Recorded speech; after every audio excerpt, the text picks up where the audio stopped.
We're here in New York at Lightbox Studios, and you may see around you on the walls amazing imagery. Everybody's incredibly excited to be here. In the back of the room, you've got a stack of monographs that are published, and you've got a stack of magazines right next to it. It's 25 years of work that hadn't been seen ever, and it ranges from politics to war to family to friends. I mean, it's all across the board. It's the dream of every photographer to actually create a book, to have something in your hand, especially now in the digital age where it's so unlikely to have something physical. And so on top of that, to have an actual launch where people are able to come and interact with the work, and I'm able to see people's reactions and have a conversation is, it's a photographer's dream. We're celebrating the power of photography here. This project came about because one of our guys, Dan Milner, who's friends with Ron Haviv. Over the years, we always talked about potentially at some point doing a project together. So about 6 months ago, I got a phone call from Ron, and he said, hey, I found some film, about 200 rolls of his own film that he had accumulated going back to the late 80s and had never processed. Well, I wasn't sure what was on the film, and I really thought that a lot of it could have been blank. And actually quite a number of roles were. But with Dan's inspiration and continuation, and of course, this incredible support from Blurb to go ahead and push forward and see what was on it, we began creating the Lost Rolls project.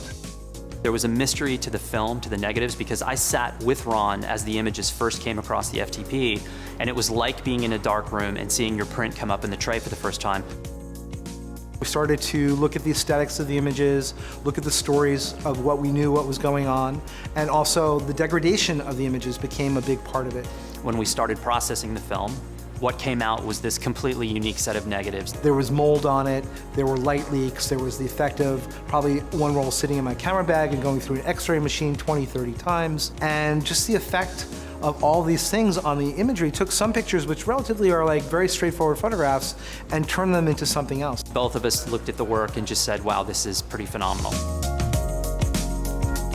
In the beginning, it was just trying to understand what the work was.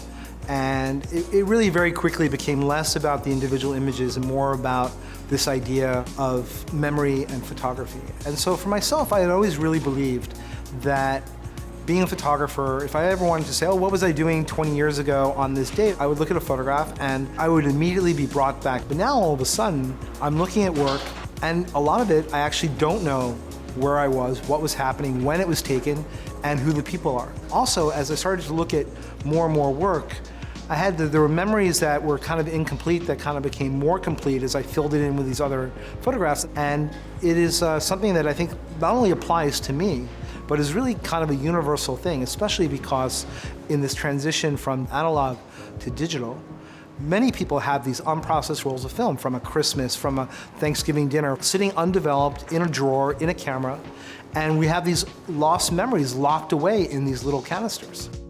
There's a series of black and white images from Kosovo during the war, and there's a couple of images there that really I wish I had developed then and were part of my work for the last 15 years.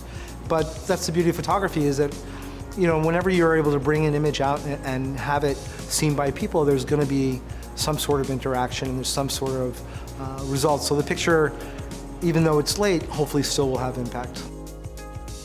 Well, coming to New York and having the book and having the magazine in one place and physically being able to hold it and to be able to see people interacting with the work, hopefully it will have some impact and people will be inspired by the Lost Rolls project, and hopefully people will see the magic of photography again.